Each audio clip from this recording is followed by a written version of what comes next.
Hi, welcome to What's in the Bag, the only after show within a show about a show by Starfang Presents Plus that forces innocent people to interview worthless fucking drag queens who couldn't make it on part one of a show.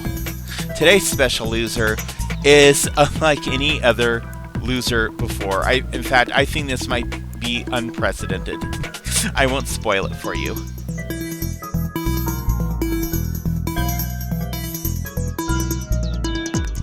Miss Clairvoyant, Claire Bearvoyant.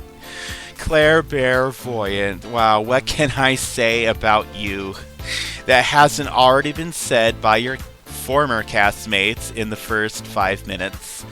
Well, I guess judging the fact that you're our very first guest here on What's in the Bag, the post-elimination after show, that I guess you really weren't all that clairvoyant to know your ass was going home first. Do you have any thoughts about that? Well, Eliza, the future is difficult to see and is always in motion. So the fact that I'm here speaking to you now doesn't necessarily rule out the idea that I could be the next magical queen in an alternate timeline. Yeah, that's a good one, Claire. Just like how in an alternate timeline, I'm single, and I'm also a billionaire, and an actress, not a porn actress, a legitimate actress, and I'm not like doing these favors for Starfang Presents Plus through Morgan to not get my home and possessions repossessed. But that's about another time. So, let's talk about what got your ass sent here. Claire, let's take a deep dive into the bag. So you brought with yourself today 3 red dresses. I'm going to go out on a limb, Claire, and guess that red is your favorite color. I'm going to be honest, when I chose those garments, I picked them because they looked pretty, and red is a pretty color often worn by hookers. Also, Emma Roberts as Madison Montgomery wore red in her famous comeback scene in episode 8 of American Horror Story, Coven. So, like, when you chose those looks to bring to this season, you weren't looking at those and thinking, gee, those would make me stand out from the bunch and look like a winner. No, you're thinking, once again, oh my god, fucking fictional character on TV. You are so totally a LARPer, Claire. It's, like, not even funny.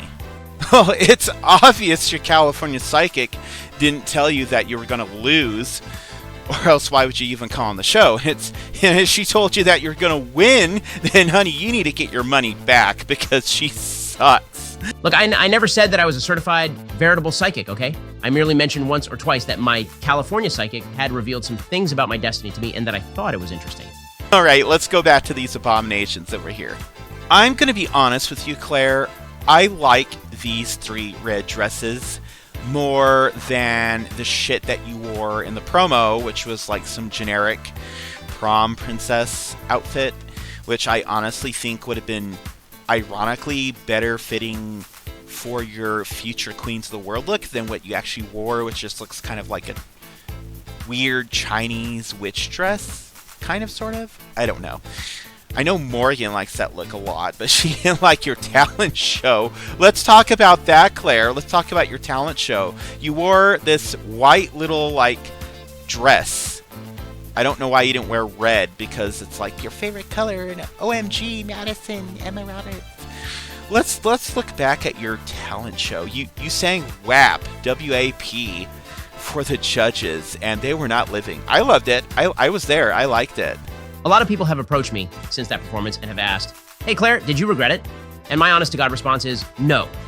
I don't regret it. In fact, I probably have fewer regrets singing WAP for the judges than your mother has for giving birth to a freckle-faced ginger abomination.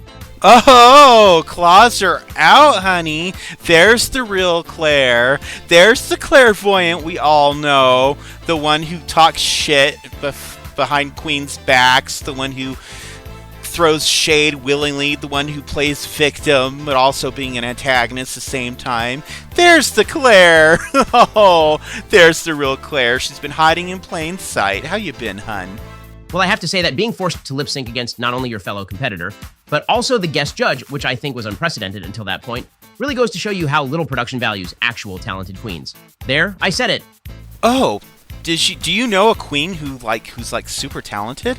Claire, why didn't you say so? Was she, like, busy or unavailable? How come you were there and she wasn't? Anyway, let's wrap things up. Your looks that you brought are shit. But I can honestly say that your YouTube reveal look was by far the best thing that you have worn all season. And I haven't watched the finale yet, and I know that you eliminated Loser's Return for that.